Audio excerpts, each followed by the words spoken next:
خۆشەویستەکانم، کچە چاوگەشەکانمان، خوشکە ئازیزەکانم، ئێمە ئەمانەوێت ئافرەتی موسڵمانی باوەڕدار، خاوەنی بەهێزترین کەسایەتی بێ لە کۆمەڵگەدا. بەڵام چۆن، بە چ شێوازێک ئێمە ئەتوانین کچەکانمان، خوشکەکانمان، ئافرەتانی خاوەن پەیامی پیرۆزی ئیسلام ببنە خاوەنی کەسایەتیەک کە پێشەنگایەتی کۆمەڵگە بکەن. ئێمە شانازیەکەین بە دایکانمان، بە خوشکانمان، ئەو دایکانەی کە لە باوەشی گەرمیاندا کۆمەڵێ ڕۆڵەیان پێگەیاند، کۆمەڵێ ڕۆڵەیان تێگەیاند کە ئەمڕۆ ئەو ڕۆڵانە، ئەو منداڵانە، ئەو جگەرگۆشانەیان پاڵپشتێکی بەهێزن بۆ بەرزڕاگرتنی ئاڵای پیرۆزی ئیسلام و وشەی پیرۆزی لا ئیلاهە ئیلا الله. خوای گەورە نمونەیان زیاد کات، خوای گەورە سەلامەت و سەربەرز و سەرکەوتویان بکات. ئێمە ئەمانەوێت خاوەنی کۆمەڵگەیەک بین کە کەرامەتی مرۆڤ تێیدا پارێزراو بێت، مافی مرۆڤ تێیدا پارێزراو بێت. بەڵام ئەمە بە کێ دەکرێت؟ بە چ کەسانێک؟ دیارە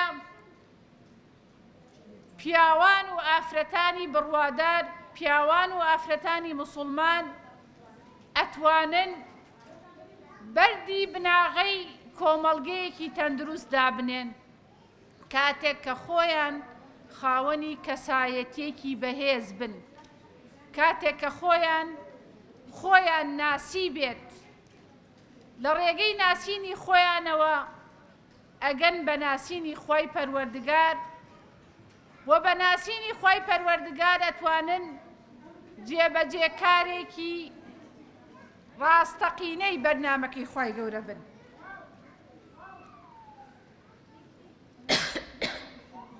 ئازیزان، کاتێک کە دەڵێن کەسایەتی واتە بنیادی مرۆیی مرۆڤ، واتە ئێمەمانەوێت تایبەتمەندی مرۆڤ پارێزراو بێت وەکو مرۆڤێک. بەداخەوە ئێمە ئەمڕۆ لە کۆمەڵگەیە بینین کە مرۆڤەکان تایبەتمەندی خۆیان لەدەست داوە، واتە لە ئەسڵی مرۆڤایەتی دوور کەوتونەتەوە. لە هەندێک حاڵەت وەکو وەحشی لێ هاتووە، وەکو حەیوان مامەڵە دەکات، دایکی خۆی ئەکوژێت، باوکی خۆی ئەکوژێت، برای خۆی ئەکوژێت. ئایا ئەمانە ڕەفتاری نامۆنین بە کۆمەڵگەیەکی موسڵمان؟ ئێمە لە کۆمەڵگەی ئیسلامیدا و لە بەرنامە و شەریعەتی خوای پەروەردگارە شتێک نییە بە معنای کوشتن، بەڵکو خوای پەروەردگار ئەمرمان پێ دەکات وەبیلوالیدەینی ئیحسانە، ئەبێ بە باشترین شێوە مامەڵە لەگەڵ دایک و باوکا بکرێت، ئەبێ ڕێزی تایبەت بۆ دایکت دابنێی، ئەبێ ڕێزی تایبەتت هەبێ بۆ باوکت، ئەبێ برای موسڵمان و خوشکی موسڵمانیش وەکو خۆت سیرکەی، ئەبێ ئەوەی بۆ خۆت پێت خۆشە بۆ خوشکی موسڵمانیشت پێت خۆش بێت، ئەوەی بۆی برای موسڵمان پێت خۆشە بۆ خۆشت پێت خۆش بێ. کەواتە ئەم چەمک و بەهایانە ڕەوشتی ئینسانی موسڵمان و باوەڕدار و خاوەنی عەقیدەی ئیسلامیە. ئەوە دایکانن ئەبێ ئەم چەمکانە بچێنن لە دڵ و دەروون و ناخی مناڵەکانیانە، کەواتە ئەگەر ئێمە ئەمڕۆ ئەبینین کۆمەڵگەی کوردەواری تووشی کوشتن و ئیهانە و بێڕێزی بووە، ئەوە بەهۆی دوورکەوتنەوەمانە لە پاراستنی بنەما شەرعیەکان و بنەما ئیسلامیەکان، نەک بەهۆی ئاینی پیرۆزی ئیسلامەوە کە بەداخەوە وا بانگەشە ئەکرێ کە ئاینی پیرۆزی ئیسلامە بۆتە هۆکاری تند و تیژی بەرامبەر بە ئافرەت و کوشتن و بڕین. نەخێر، ڕیسالەی ئاینی پیرۆزی ئیسلام ئاشتی و خۆشەویستی و تەباییە، ڕێز و ئیحترام و دڵسۆزیە. ئاینی پیرۆزی ئیسلام بە شێوەیەک مامەڵە ڕێکەخا لە نێوان تاکەکانە کە ئەبێت دراوسێ ئەوەندە بۆ دراوسێکەی باش بێت هەروەکو ڕەسوول الله صلی الله عليه وسلم سفارشمان پێ دەکات کە خەڵک وا ئەزانێت دراوسێکەشی ئیرسی و میراسی لێ ئەبات. دەیکوا بەرجەستەکردنی ئەو بنەما جوانانە ئەوەی کە باسی برای مسلمانی بکات وەکو وایە گۆشتەکەی بخوات، گۆشتی مردارۆ بوو بخوا. چەنەمان ئەمە قسە قاڵبی عەمەلەوە. ئایا خوشکان و دایکانی خۆشەویست بەو فەرمودەیە واتان لێ هات لە غەیبەتکردن دوورکەونەوە؟ غەیبەتی خوشکی مسلمانی خۆتان نەکەن، غەیبەتی نزیکەکانی خۆتان نەکەن. ئایا ئەو فەرمودەیە وای لێ کردم زمانم ببڕم بەڵام غەیبەت نەکەم، بە خراپە باسی کەس نەکەم؟ ئەو فەرمودەیە بۆچیە من لەبەری کەم بەڵام عەمەلی پێ نەکەم؟ ئەو فەرمودەیەم بۆچیە قورئان بخوێنم کە دەفەرمێت وەبیلوالیدەینی ئیحسانە بەڵام باش هەڵس و کەوت لەگەڵ دایک و باوکی خۆم نەکەم، ڕێزی نەگرم، گرنگی پێ نەدەم؟ ئەی ئەوەی کە برای مسلمان ئەوەی کە بۆ خۆت پێت خۆشە با بۆی برای مسلمانیشت پێت خۆش بێت. ئایا ئەمانەمان بەرجەستە کردووە لە حەیاتی عەمەلی خۆمانە؟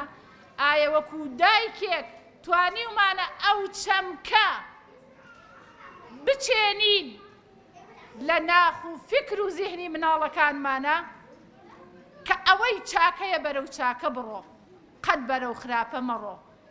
ئیدفع بالەتی هی ئەحسەن. تەنانەت ئەگەر خراپەشیان لەگەڵ کردی تۆ بە چاکە وەڵام بەرەوە. ئەمە ئەرکی منی دایکە، ئەمە ئەرکی منی دایکی باوەڕدارە کە ئەو چەمکە لە ناخی مناڵەکەمە لە دەرونیا بچێنم. بەڵام ئایا کردم؟ خوشکانی ئازیزم، دایکانی خۆشەویستم، بە خاڵ بۆتان باسەکەم، هیوادارم بەس باسکردن نەبێ بتوانین عەمەلی پێ بکەین. هیچ نەبێ 2 سەعات ڕێمان بڕیەوە بۆی بینە خزمەتی ئەوەی خۆشەویست. ئەزانم کاتتان گیراوە، ئەزانم هەموو شتان ئەیزانن، بەڵام فەذەکر إن الذكر لتنفع المسلمين والمؤمنين. کەواتە زیکر یادهێنانەوە سوودی هەیە، چ بۆ خۆم چ بۆ ئێوەش چ بۆ هەموو باوەڕداران.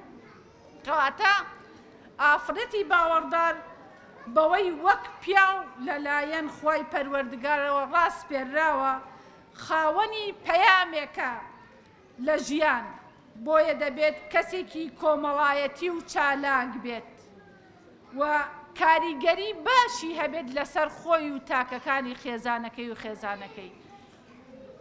بۆ دەڵێن ئەگەر دایکێکی باشت پەروەردە کرد وەکو وایە کۆمەڵگەیەکت پەروەردە کردبێ، چونکە ئەو دایکە ئەتوانێت زۆر بەها لە ناخ و دڵ و دەرونی مناڵەکەیە بچێنێت و ئەتوانێت پەروەردەکارێک، چونکە یەکەم مامۆستای بەشەریەتە دایک کە مناڵەکە لە دایکە بێ، هەر پێشەوەی لە دایکیش بێ. ئەوەی کە ئێستا زانستی کۆرپەلە ناسی باسی دەکەن، هەر لەسکی دایکایەتی ئیلهام لە هەڵس و کەوتەکانی دایکی وەردەگرێت.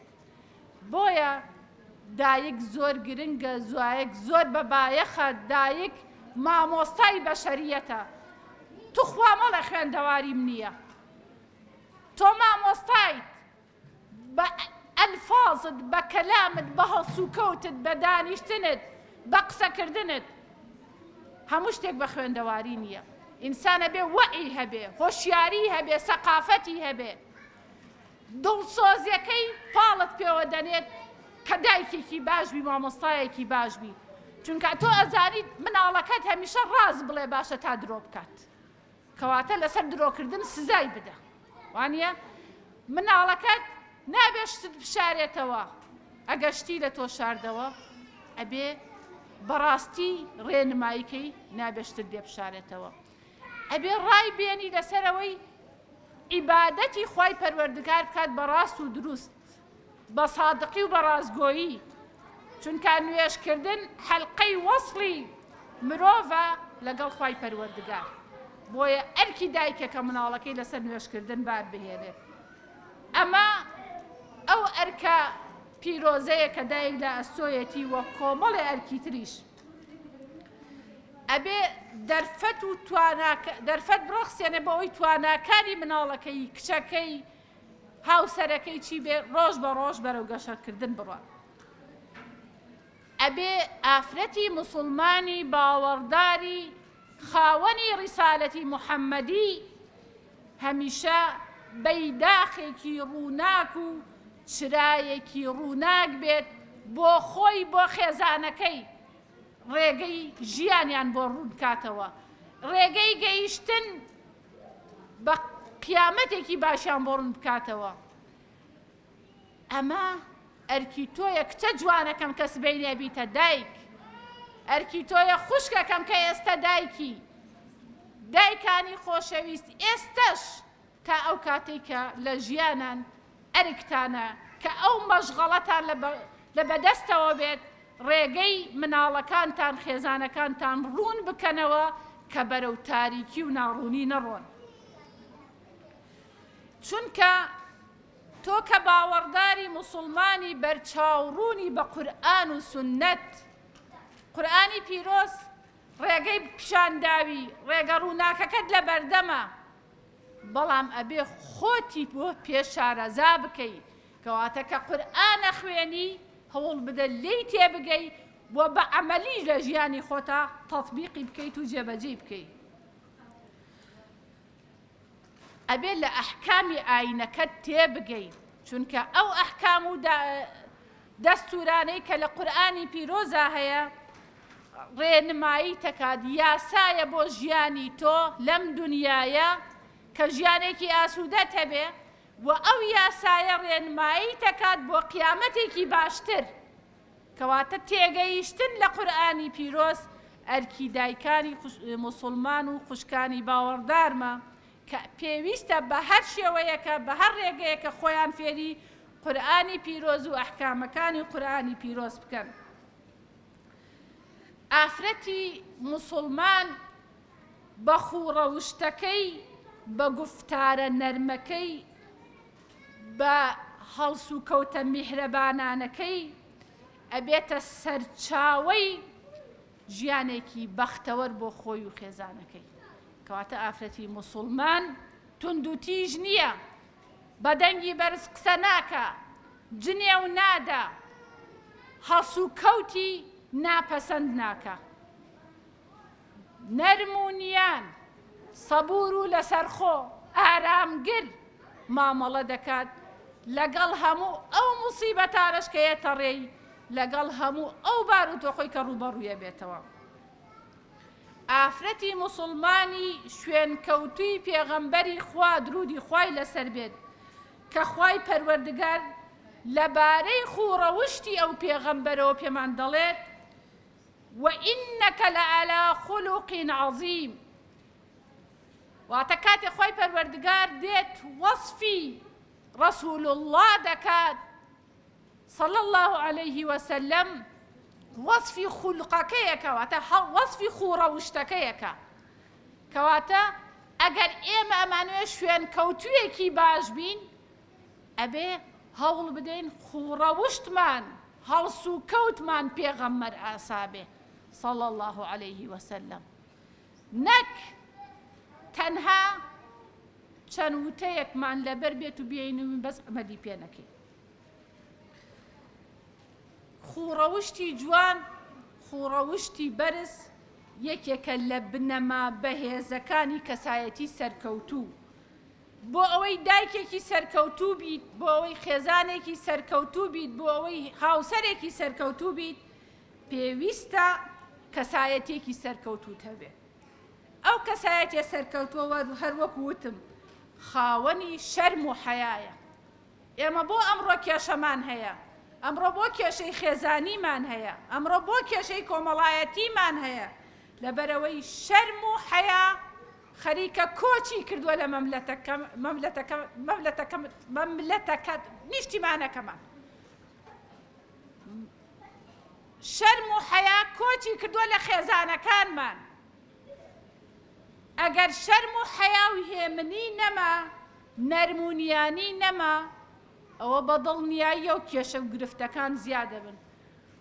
خاتوڕووپاک باسی کرد کە لەم ساڵانەی دوایی ڕێژەی تەلاق و جیابوونەوە بە چەند هەزار فەرقی کردووە و لە هەڵکشانایە. بۆچی؟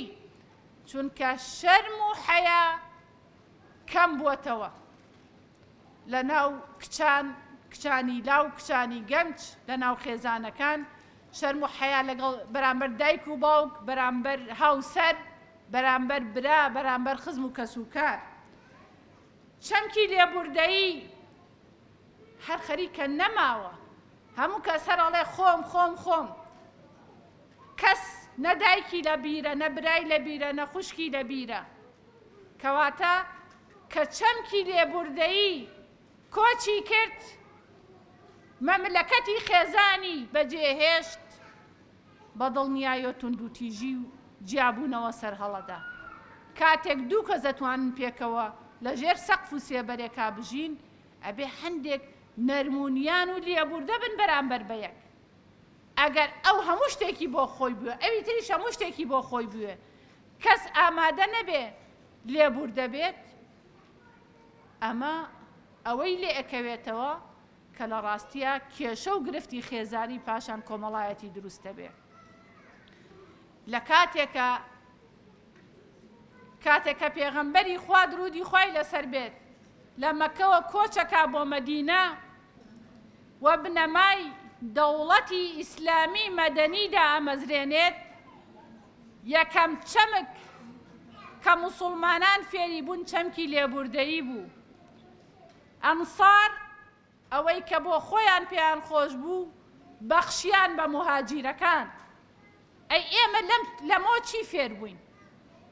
وەڵای ئێستا ئەسڵەن نەک لە ناو کۆمەڵگەیەکە، لە ناو جەمعێکە بەداخەوە سەیرەکەین لێبوردەیی تەنانەت لە ناو خێزانەکانیشان نەماوە، لە بینی ژن و پیاویشان نەماوە، لە بینی خوشک و برایان نەماوە، لە بینی خوشک و خوشکان نەماوە. کەواتە ئێمە چ موسڵمانێکین؟ موسڵمانەتی و ئیسلامەتی ئاوایە؟ نە بەو خوایەوانیە. ڕووخۆشی، دامەزراوەیی، نیازپاکی، دڵسۆزی، دەستپاکی، هەموو ئەمانە ئەو چەمکە بەهایانەن، ئەو مرواریە بە نرخانەن کە ئەبێت لە ناخی تاکی موسڵمان و باوەڕداردا هەبێت. ئەبێت دایکان لە خۆیاندا هەیان بێت ئەمجا بیبەخشن بە مناڵەکانیان. ئەبێت دایک و باوک لە خۆیانە هەیان بێت ئەمجا بیبەخشن بە مناڵەکانیان. خێزان لە خۆیدا هەی بێت ئەمجا بیبەخشێ بە کۆمەڵگەکەی. جەمعێکی موسڵمان یەک لەناو تاکی لە ناخیانە هەیان بێت، لە ناخی تاکەکانە هەیان بێت ئەمجا بیبەخشن بە جەمعەکە. کاتێک کە سەیری واقعی ژیانی ئەمڕۆ دەکەین، ئەم چەمکە جوانە قورئانیانە، ئەم دەستورە جوانە قورئانیانە لە یاد کراون، هەر فەرامۆش کراون، لەبیر کراون. ئەبێ ئێمە بگەڕێینەوە بۆ وەبیرهێنانەوە و چاندنی ئەم چەمکانە لە دڵ و دەرونی ناخی تاکەکانماندا. چونکە ژیانی کۆمەڵایەتی یەکێکە لە شتە هەرە گرنگ و دانەبڕاوەکان لە ژیانی تاکی مرۆڤدا.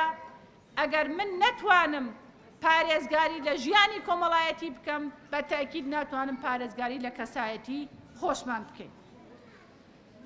ئافرەتی موسڵمان ئەرکی سەرشانیەتی زۆر بە وردی شارەزا بێت تاکو بتوانێت ئەو کەسایەتیە بەرزە بێت کە لە ناوەڕۆک و جەوهەردا لە باوەڕیدا ئەبێ بچەسپێت، واتە بە جەوهەری ئەبێتەوە موسڵمان بیت.